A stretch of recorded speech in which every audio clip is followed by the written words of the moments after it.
IT job కోసం చూస్తున్నారా? ఐటీలో కెరియర్ బిల్డ్ చూసుకోవాలనుకుంటున్నారా? అయితే సమాధానం coding tutor. Welcome to I dream. ఢిల్లీలో జరిగినటువంటి బాంబ్ బ్లాస్ట్ మనకు తెలుసు. ఇప్పటి వరకు 12 మంది చనిపోయినరు. రద్దీగా ఉన్న ప్రాంతాలనే టార్గెట్ చేసుకొని ఈ బాంబ్ బ్లాస్ట్ జరిగింది. ఒకటి దానికంటే ముందు 3-4 డాక్టర్స్ ని అరెస్ట్ చేశారు. సేమ్ ఈ ఉగ్రవాద కార్యకలాపాలకు సంబంధించి. అగైన్ మోయినుద్దీన్ అనే వ్యక్తి హైదరాబాద్ రాజేంద్ర నగర్ లో ఉంటూ ఒక విషాన్ని తయారు చేసి అది పబ్లిక్ లో ఏవైతే వాటరో లేకపోతే ప్రసాదంలోనో కలపాలనే ప్లాన్ లో ఉన్నట్టు కూడా ఇప్పుడు గుజరాత్ కి సంబంధించిన పోలీసులు విచారణలో ఈ మోయినుద్దీన్ అనేటైనా వెల్లడించిండు. ఆయన కూడా బేసికల్లీ డాక్టర్. సో విచారణ చేస్తున్న కొద్దిగా సంచలన విషయాలు బయటకు వస్తున్నటువంటి నేపథ్యంలో అసలు ఏం జరుగుంటది? బికాస్ సింధూర్ ఆపరేషన్ సింధూర్ తర్వాత చాలా గ్యాప్ అని అనడానికి కూడా లేదు. చాలా కొద్ది గ్యాప్ లోనే మళ్ళా ఇట్లాంటి ఇన్సిడెంట్ అనుకోవచ్చు. అది దట్టు అందరూ వివిఐపీస్ అందరూ ఉండేటటువంటి ప్రాంతం, అసలు మన పరిపాలన జరిగేటటువంటి ప్రాంతం ఢిల్లీని బేస్ చేసుకొని బాంబ్ బ్లాస్ట్ జరిగింది. మాట్లాడదాం.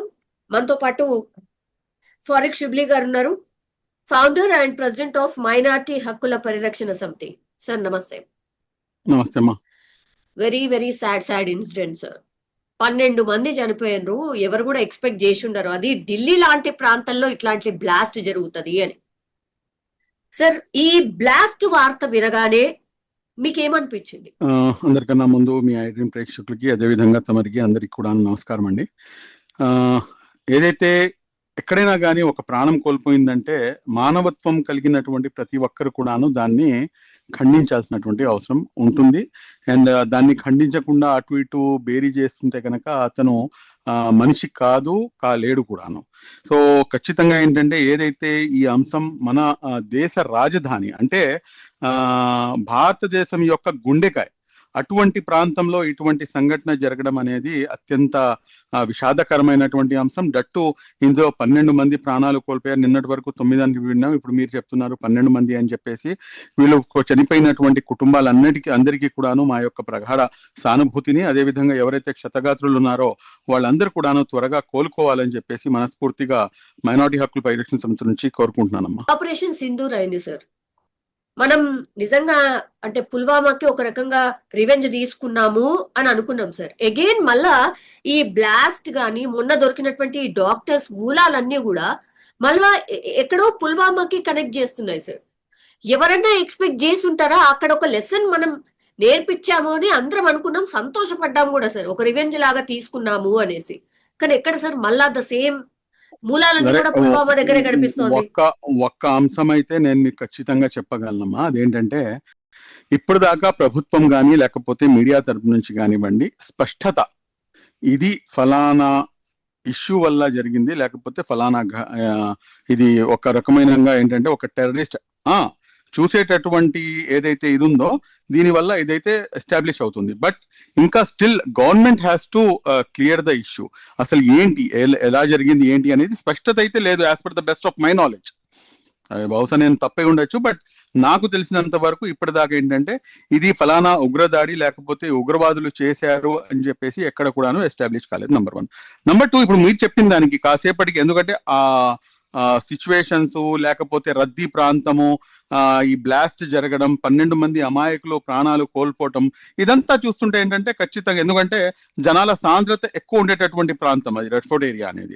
అక్కడ ఇటువంటి ప్రాంతం జరగడం, అక్కడ మాస్క్ వేసుకున్నటువంటి వ్యక్తి, దాని తర్వాత కారులో బాంబు పేలటం, ఇవన్నీ కూడాను ఇప్పుడు మీరు చెప్పినట్టుగా రసాయనంగా కొన్ని తయారు చేస్తున్నారని చెప్పేసి కాసేపటికి లెటస్ అజ్యూమ్ మీరు చెప్పినట్టుగానే.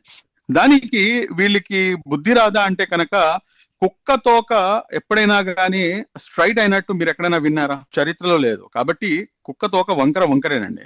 ఇటువంటి దాడులు చేసేవాళ్ళు లేకపోతే ఏదైతే దాయాది దేశం చేసేటటువంటి కుట్రలు కానివ్వండి, ఇవన్నీ కూడాను సహజమే. But still we have to wait and watch.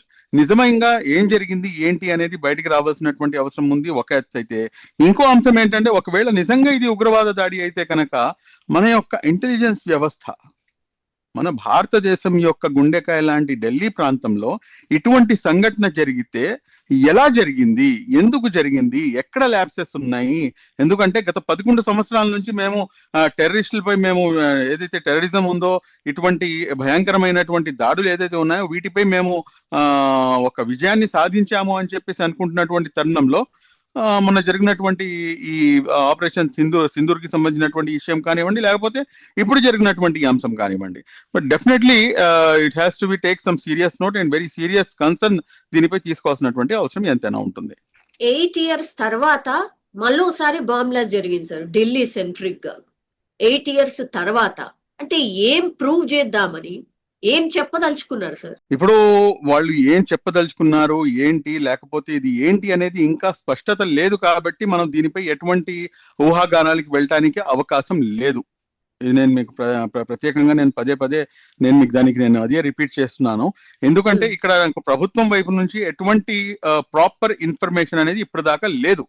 కానీ ఫరీదాబాద్ లో మొన్న జరిగినటువంటి రైడ్ లో 3000 కిలోల పేలుడు పదార్థం స్వాధీనం చేసుకున్నారు. అక్కడ కొంతమందిని అరెస్ట్ చేసిండ్రు, అందులో డాక్టర్స్ ఉన్నారు. అది అరెస్ట్ అయిన 2 రోజులకే బ్లాస్ట్. కోఇన్సిడెన్స్ అంటారా? ఇవన్నీ ఏంటంటే ఇవన్నీ పాయింట్స్ కనెక్ట్ అయ్యేటట్టుగా కనిపిస్తుంది. బట్ అఫీషియల్ గా మనం వేచి చూస్తున్నాం. మేము కూడా ఏంటంటే అసలు ఏంటి అనేది వేచి చూసి దాని తర్వాత దీనిపై మనం విశ్లేషణ ఇవ్వగలము. బట్ ఎనీహౌ ఇప్పుడు నిన్న ఫరీదాబాద్ లో ఎవరినైతే అరెస్ట్ చేశారో, లేకపోతే ఎవరి దగ్గర నుంచి అయితే ఇన్ని కిలోల పేలుడు పదార్థం కానీ లేకపోతే ఇవన్నీ ఏదైతే దొరికినాయో వీటన్నింటినీ కూడాను మనం ఖచ్చితంగా దాన్ని నేను ఎవరైతే ఇటువంటి పనులు లేకపోతే ఇటువంటి ఇది చేస్తున్నారో వాళ్ళని కఠినంగా శిక్షించాల్సినటువంటి అవసరం ఉంది. అండ్ దట్టు అసలు వీళ్ళ యొక్క మూలాలు ఎక్కడి నుంచి ఉన్నాయి, ఎందుకని చెప్పేసి వీరు ఇటువంటి కుట్రలకు ఉన్నారు అనేది కూడాను మనకి తెలియాల్సినటువంటి అవసరం ఉంటుందమ్మా. సార్ అక్కడ చూస్తేనేమో నిజం చెప్పాలంటే కూడా ఈ ఉగ్రవాదకు సంబంధించిన మూలాలే అక్కడ కనిపిస్తున్నాయి. ఒక నిమిషం పాటు అట్లా అనుకుందాం సార్. సార్ జనరల్లీ ఉగ్రవాదం వైపు ఎవరు మళ్ళుతారు అని అంటే జనరల్ పర్సెప్షన్ మీకు కూడా తెలుసు, చాలా టైమ్స్ మనం మాట్లాడినాం కూడా. ఎవరైతే బీద పిల్లలు ఉంటారో, వాళ్ళ ఫ్యామిలీలో అసలు డబ్బులు లేకుండా ఎవరైతే తిండికి కూడా దిక్కులేనటువంటి వాళ్ళు ఎవరైతే ఉంటారో వాళ్ళే ఎక్కువగా ఇటువైపు వెళ్తూ ఉంటారు అనేది ఒక పర్సెప్షన్ అనుకోండి, లేకపోతే ఒక చర్చ. నిజం చెప్పాలంటే కూడా నిజమే అది. కానీ ఇప్పుడు ఏకంగా డాక్టర్ వృత్తిలో ఉన్నటువంటి వాళ్ళు ఇట్లా పేలుడు పదార్థాలతో పట్టుబడితే ఏమనుకోవాలి? మీరు ఎడ్యుకేషన్ అనేది ఒక డిఫరెంట్ అమ్మా, కాకపోతే దీంట్లో మైండ్ సెట్ అనేది చాలా ఇంపార్టెంట్ రోల్ ప్లే చేస్తుంది.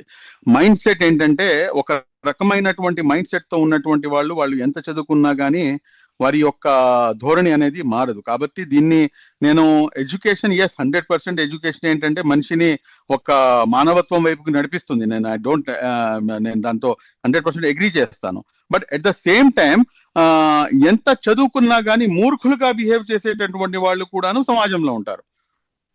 అటువంటి వాళ్ళలోనే వీళ్ళ యొక్క ఇది వస్తుంది. కాబట్టి ఇప్పుడు ఇతను డాక్టర్ చదువుకొని కూడాను ఈ రకంగా ఉన్నాడంటే కనుక మళ్ళా దీని వెనకాల ఉన్నటువంటి మర్మం ఏంటి, లేకపోతే ఇతని యొక్క ఫ్యామిలీ బ్యాక్గ్రౌండ్ ఏంటి, ఇతను ఎందుకని చెప్పేసి ఇటువైపుకి ఆకర్షితులయ్యాడు ఏంటి అనేది కూడాను మనకి తెలియాల్సినటువంటి అవసరం ఉంటుంది. ఇక్కడ మొయినుద్దీన్ అనేట ఆయన హైదరాబాద్ కి సంబంధించి సార్ ఏడ బ్లాస్ట్ జరిగినా హైదరాబాద్ కి ఎక్కడో చోట లింకప్ అయి ఉంటుంది sir. Moinuddin ricin, I think ఆ విషం పేరు వచ్చేసి రైసిన్. అతను sir do you know what is ricin sir? నిజంగా I want to know what is it sir. లేదమ్మా, నాకు కూడా దానిపై ఐడియా లేదు. అది కొన్ని దీంతో ఒక రకమైనటువంటి కెమికల్ గా తయారు చేస్తారంట. దానివల్ల ఏంటంటే ఎక్కువగా హాని కల్పించడం. ఒక రకంగా ఏంటంటే మీరు చెప్పాలంటే ఇప్పుడు ఇది ఒక వైరస్ లేకపోతే ఒక రసాయన పదార్థం లాంటిది. అది విషం మనం యాజ్ సింపుల్ యాజ్ దట్ విషం అని చెప్పుకోవచ్చు. అదే అసలు దానికో స్మెల్ ఉండదంట. తర్వాత దేంట్లో కలిపినా కూడా అసలు మనం గుర్తు కూడా పట్టలేమట. అట్లాంటిది ఇప్పుడు మొయినుద్దీన్ అనేటైన వాళ్ళ ఇంట్లోనే ల్యాబ్ లాగా ఏర్పాటు చేసుకొని రైసిన్ అనే పదార్థాన్ని తయారు చేస్తాడు. తర్వాత ఈ వాటర్ ట్యాంకర్స్ ఏవైతే ఉంటాయో అందులో కలుపుదామని, తర్వాత ప్రసాదం ఏవైతే ఉంటుందో ఎక్కువ జనాలు తినేది ఆ ప్రసాదాలలో కలుపుదామనేది వాళ్ళ ప్లాన్ అట. Sir can you imagine? అంటే ఎంత పెద్ద ఎత్తున జనాలు చనిపోతే అంత సంతోషం, అంతే కదా సార్? సింపుల్. నేను మీకు ఒక అంశం చెప్తానమ్మా. నేను మీకు ఇక్కడ ఇప్పుడు చూడండి, మొన్న జరిగినటువంటి విచ్చలవిడిగా ఎవరినైతే కాల్ చేశారో, మతం పేరు అడిగి మరి కాల్చారు. నిన్న ఏదైతే బ్లాస్ట్ జరిగిందో, సరే ఎందుకు జరిగింది, ఎలా జరిగింది, ఏదైతే డీటెయిల్స్ రావాల్సిన అది తీసి పక్కన పెడదాం కాసేపటికి. బట్ దీంట్లో అమాయకులు ఆ 12 మంది ఎవరు, ఎందుకు చనిపోవాలి వాళ్ళు చేసిన పాపం ఏంటి, వాళ్ళు చేసిన తప్పేంటి? ఇంట్లో నుంచి బయటకు వచ్చి ఉంటారో ఏదో పనుల మీద, ఒక ఆయన ఆఫీస్ నుంచి రిటర్న్ అవుతూ ఉంటాడు, ఒకళ్ళేమో పిల్లల్ని స్కూల్ నుంచి తీసుకుని వెళ్తూ ఉంటారు, ఇంకోళ్ళేమో ఏదో పని మీద అని చెప్పేసి వెళ్తూ ఉంటారు. ఆల్ ఆఫ్ సడన్ గా బయటికి రాగానే వాళ్ళు ఈ ముత్రు కబలించేసింది, వాళ్ళు చనిపోయారంటే దీనికన్నా ఇంకా దారుణం ఏముంటుంది? వాళ్ళని అమాయకులు కాకపోతే ఇంకేమని చెప్పేసి పిలుస్తాను చెప్పండి. నేను ఇక్కడ ఈ విషయం నేను మీకు ఎందుకు చెప్తున్నానంటే, సూరే అల్ మాయిదా ఖురాన్ లో 5th చాప్టర్ 32వ వాక్యము, దాంట్లో చాలా స్పష్టంగా ఇచ్చినటువంటి ఆదేశం ఏమిటంటే, మీరు ఎవరైతే ఒక అమాయక వ్యక్తి యొక్క ప్రాణాలను హరిస్తాడో, అమాయకమైనటువంటి వ్యక్తి యొక్క ప్రాణాలను హరిస్తాడో, అతను సర్వమానవుని యొక్క ప్రాణాలను హరించినట్టు. ఇదే గనక మీరు ఒకసారి గమనిస్తే గనక ఖురాన్ చెప్తున్నటువంటి అంశం ఇది. అమాయకులైనటువంటి వారిని, వారి యొక్క ప్రాణాలను పొట్టన పెట్టుకున్నటువంటి వాళ్ళు ఏమాత్రం కూడాను వాళ్ళు మనుషులు కాదు, వాళ్ళు మొత్తం మానవత్వాన్ని చంపేసినట్టే. As per the religion Quran చెప్పినటువంటి అంశం అమ్మ ఇది. కానీ స్టిల్ వీళ్ళు ఈ రకంగా చేస్తుంటే కనుక అది ఏమాత్రం కూడా సమంజసం కాదు. అదే విధంగా ఖురాన్ చాలా స్పష్టంగా చెప్తుంది. చాలా చోట్ల ఏంటంటే, ఈ రోజున జిహాద్ అన్నా కానీ, లేకపోతే ఈ టెర్రరిస్ట్ అన్నా కానీ డైరెక్ట్ గా ఒక లింక్ అయిపోతుంది. But jihad is different. అంటే మీలో ఉన్నటువంటి చెడుపై మీరు గెలవటానికి మీరు చేసేటటువంటి ఏదైతే యుద్ధం ఉంటుందో దాన్ని జిహాద్ అని చెప్తారు. అంటే ఒక మంచిని మీలో మీ మనసుని మీరు చంపుకొని చెడు వైపుకి మీరు వెళ్లకుండా చేసేటటువంటి ఏదైతే మీ అంతర్యుద్ధం ఉంటుందో దాన్ని జిహాద్ అంటారు. అదే విధంగా జిహాద్ అంటే స్ట్రగుల్. ఇప్పుడు మీరు మీ యొక్క ప్రొఫెషన్ లో మీరు స్ట్రగుల్ చేస్తున్నారు, నా ప్రొఫెషన్ లో నేను స్ట్రగుల్ చేస్తున్నాను. అంతేగాని దీన్ని ఒక పవిత్ర యుద్ధం అని చెప్పేసి ఇలా చేయటం వల్ల ఏదో స్వర్గం లభిస్తుంది, లేకపోతే ఇంకోదేదో జరుగుతుంది అని చెప్పేసి ఏదైతే పర్సెప్షన్ ని కొంతమంది ఫిక్స్ చేసేటటువంటి ప్రయత్నం చేస్తున్నారో, వారు ఏ మాత్రం కూడాను ముస్లింలు కాలేరు. If any Muslim has did this kind of things, then he is not a Muslim. He is not a Muslim. మరి ఏంటి, ముస్లిం కాకపోతే ఏంటి సార్? మరి ముస్లిం కాదు. పేర్లో అయితే అదే కనిపిస్తుంది కదా. ఇప్పుడు మీకు ఒక చిన్న ఎగ్జాంపుల్ చెప్తాను మా మీకు. ఇప్పుడు ఐ లవ్ మొహమ్మద్ అని చెప్పేసి ఒక పెద్ద సంఘటన, ఒక పెద్ద ఇష్యూ ఒకటి జరిగింది మన యూపీలో. మన రీసెంట్ గా ఒక 3 వ్యక్తుల్ని, ముస్లిం పిల్లల్ని అరెస్ట్ చేశారు. ఏంటి, ఒక శివాలయంపై ఐ లవ్ మొహమ్మద్ అని చెప్పేసి రాశారు అని చెప్పేసి. సరే, తీరా దాని యొక్క వాస్తవాలను, పూర్వఫలాలను మొత్తం కూడాను తీసి చూస్తే ఏంటంటే, ఎవరైతే నాన్ ముస్లిం పిల్లలు ఎవరైతే ఉన్నారో, ఈ ముస్లింలతో చిన్నపాటి గొడవ జరిగితే ఈ హిందూ పిల్లలు వాళ్లే ఐ లవ్ మొహమ్మద్ అని చెప్పేసి శివాలయంపై రాసి, ఇతను రాశాడని చెప్పేసి అతనిపై నింద మోపడం వల్ల వాళ్ళని అరెస్ట్ చేశారు. దాని తర్వాత నిజాలు నెమ్మదిగా ఒకటి బయటకు వచ్చినాయి. అంటే దీంతో దానికి ఎగ్జాంపుల్ అని చెప్పేసి కాదు. అంటే ఎవరైనా కానీ ముస్లిం అని చెప్పేసి చెప్పుకొని ఎవరైనా ఒక పని చేస్తే కనుక అది ముస్లిం చేసినట్టు ఏ విధంగా కూడా కాదు. ముస్లిం అన్నవాడు నాకు తెలిసినంత వరకు ఏంటంటే, అతని వల్ల పొరుగు వ్యక్తికి, ఇప్పుడు నేనున్నానమ్మా, మీరు ఫోన్ చేశారు, లేకపోతే మీరు వచ్చారు, మిమ్మల్ని గౌరవించడం, మిమ్మల్ని మీ మనసుని నొప్పించకుండా మీ మనసుని గెలుచుకోవటమే నా యొక్క పరమ ధర్మం, నా యొక్క అందరికన్నా ముందు ప్రైమ్ రెస్పాన్సిబిలిటీ. అలాంటిది నేను మిమ్మల్ని చంపివేసి ఇది జిహాదు, లేకపోతే దీనివల్ల నాకు ఏదో స్వర్గం దొరుకుతుందంటే స్వర్గం కాదు. వాడు అసలు ముస్లిమే కాదు. వాడు ఇప్పుడు గడ్డం టోపీ వదిలేసి, గడ్డంను టోపీ పెట్టుకొని ఒక షరీఫ్ పైజమా వేసేసుకొని అతను వెళ్ళేసి అతను రోడ్డు మీద విచ్చలవిడిగా దాడులు చేసేసి నేను ముస్లింని కాబట్టి నేను ఇలా చేస్తున్నానంటే కనుక అటువంటి వ్యక్తి ముస్లిం కాడు. దానికి సంబంధం లేదు అసలు. 3000 కిలోల ఎక్స్ప్లోజివ్స్ దొరికాయి సార్. ఒకవేళ అవన్నీ కూడా పేలుంటే ఏంటి సార్ సిచ్యువేషన్? ఎక్కడెక్కడ ప్లాన్ చేసి ఉంటారు సార్? ఇటువంటి వాళ్ళని వదలకూడదమ్మా. ఇటువంటి వాళ్ళని ఎవరైతే ఉన్నారో వీళ్ళని అసలు వదలకూడదు. వీళ్ళని ఖచ్చితంగా, ఎందుకంటే అసలు అందరికన్నా ముందు దీనికన్నా ఎక్కువగా ఇంకా కొన్ని, అంటే నేను ఇష్యూని డీప్ లోకి వెళ్ళదలుచుకోవట్లేదు. ఎందుకంటే ఇది కొన్ని ప్రాణాలు పోయిన తర్వాత దీన్ని మనం కొన్ని రాజకీయ విశ్లేషణలు వేరే విధంగా ఉన్నాయి. ఎందుకంటే మొత్తం భారతదేశంలో యొక్క పరిస్థితి, ప్రెసెంట్ ఉన్నటువంటి సిచ్యువేషన్ ఒక డిఫరెంట్ కైండ్ ఆఫ్ సిచ్యువేషన్ లో ఉంది. కాబట్టి చాలా మంది రాజకీయ విశ్లేషకులు దీన్ని ఏంటంటే ఒక డిఫరెంట్ వేలో దీన్ని ప్రొజెక్ట్ చేసేటటువంటి ప్రయత్నం చేస్తున్నారు. కానీ నేను దాన్ని అటువైపుకి తీసుకెళ్ళదలుచుకోలేదు. ఎందుకంటే వాస్తవాలు రాకుండానే నేను మాట్లాడటం అనేది ఒక ఏమంటారు రెస్పెక్టబుల్ సిటిజన్ యొక్క ధర్మం కాదు. కాబట్టి let us wait and see అని చెప్పేసి నేనైతే ప్రెజెంట్ చెప్పేది. జనరల్లీ ఇట్లాంటి జరిగినప్పుడు సార్ క్లెయిమ్ చేసుకుంటారు, అంటే మేం చేసాము అని. ఇంతవరకు అయితే ఎవరు ఇందులో ఎక్కడ కూడా క్లెయిమ్ రాలేదు. రెండోది ఏంటంటే ఇది ఫలానా వాళ్ళు చేశారు అని చెప్పేసి కూడాను ఎక్కడ కూడాను మనకి ప్రభుత్వం వైపు నుంచి కూడాను ఎటువంటి డిక్లరేషన్ అనేది లేదు. ఎగ్జాక్ట్లీ. సో అంటే దాంట్లో సిఎన్జి గ్యాస్ సిలిండర్ పేలింది అని చెప్పేసి ఒక ఇది వచ్చింది ఫస్ట్. దాని తర్వాత సీసీ కెమెరా ఫుటేజెస్ బయటకు వచ్చినాయి. దాని తర్వాత మాస్క్ ధరించిన వ్యక్తి ఎవడో ఉన్నాడు అని చెప్పేసి అదొకటి బయటకు వచ్చింది. సో ఇవన్నీ దాని తర్వాత నిన్న ఫరీదాబాద్ లో అరెస్ట్ చేసినట్టు చేయటము, దాని తర్వాత ఇంత కిలోల ఎక్స్ప్లోజివ్ అక్కడ దొరకటము, ఈ రోజునే ఈ రకంగా ఇదంతా జరగడం, ఇదన్నీ ఏంటంటే అనుమానాలని బలపరుస్తుంది.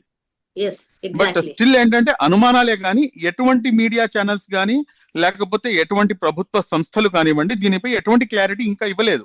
సార్ నిజంగా ఒకవేళ ఉగ్ర దాడి అయి ఉంటే సార్, ఒక నిమిషం అనుకుందాం, ఒకవేళ నిజంగానే ఇది ఉగ్ర కుట్ర ఉగ్ర దాడి అనుకుందాం సార్, ఎన్ని ఇంకా ఆపరేషన్ సింధూర్ అవసరం అవుతాయి సార్? మరి ఖచ్చితంగా ఆపరేషన్ సింధూర్ ఎన్ని కాదండి, కుకిటి వేళ్లతో వీళ్ళు ఎక్కడ ఉన్నా గానీ ఎటువంటి వాళ్ళైనా గానీ ఎంత పెద్ద వాళ్ళైనా గానీ ఏ మతం వాడైనా గానీ who ever it may be, see we as Indians we are all equal. Indians ని దెబ్బతీద్దామనో లేకపోతే అమాయకులమైనటువంటి ఇండియన్స్ ని నువ్వు చంపాలని చెప్పేసి లేకపోతే ఒక మతపరమైనటువంటి అంశాన్ని మనసులో పెట్టుకొని నువ్వు కుట్రలు చేస్తే కనుక వి యునైటెడ్ యాజ్ ఇండియన్స్, నువ్వు ఒకవైపు ఉంటావు. We all Indians and definitely we will give you the best answer. And మా ఆన్సర్ ని మా దేశ ప్రభుత్వం కానివ్వండి లేకపోతే ఈ దేశ ప్రజలు కానివ్వండి ఖచ్చితంగా సరి అయిన సమాధానం ఇవ్వాల్సినటువంటి అవసరం ఉంటుంది. ఏ రకంగా అయితే ఆపరేషన్ సింధూర్ లో మేమందరం కూడా రొమ్ములు విరిచి మనం రోడ్డు మీదకి తిరిగేటటువంటి పరిస్థితి ఏర్పడిందో అదే విధంగా ఖచ్చితంగా మా ఇండియన్ ఆర్మీ కానివ్వండి లేకపోతే ఇండియన్ పోలీస్ కానివ్వండి లేకపోతే మా ఇండియన్ గవర్నమెంట్ కానివ్వండి ఖచ్చితంగా వీరికి సరి అయిన గుణపాఠం ఒక సరి అయిన సమయంలో ఇస్తుందని చెప్పేసి నేను ఆశిస్తున్నాను. Thank you, sir. Thank you, Fargar. Thank you. And for more videos, please subscribe to iDream. Please subscribe to iDream. Please subscribe iDream. And please subscribe to iDream. For more videos, subscribe to iDream. please like, share and subscribe to the channel. Congratulations, iDream. Subscribe to iDream. Subscribe to iDream. So subscribe to iDream Media. iDream ki iDream team andarki huge congratulations. Please subscribe iDream Media. Please subscribe to iDream. Subscribe iDream. Please subscribe to iDream. iDream అంటే నా కళల channel subscribe చేసుకున్న నోరు తిరుగుతలేదు, మీరైతే గంట గుర్తు కొట్టండి. For more such videos, please subscribe to iDream. Subscribe to iDream. Please subscribe to iDream. Please subscribe iDream Media. Please do subscribe to iDream. Please subscribe to iDream Media. For best entertainment and information, please subscribe iDream. And don't forget to subscribe to iDream.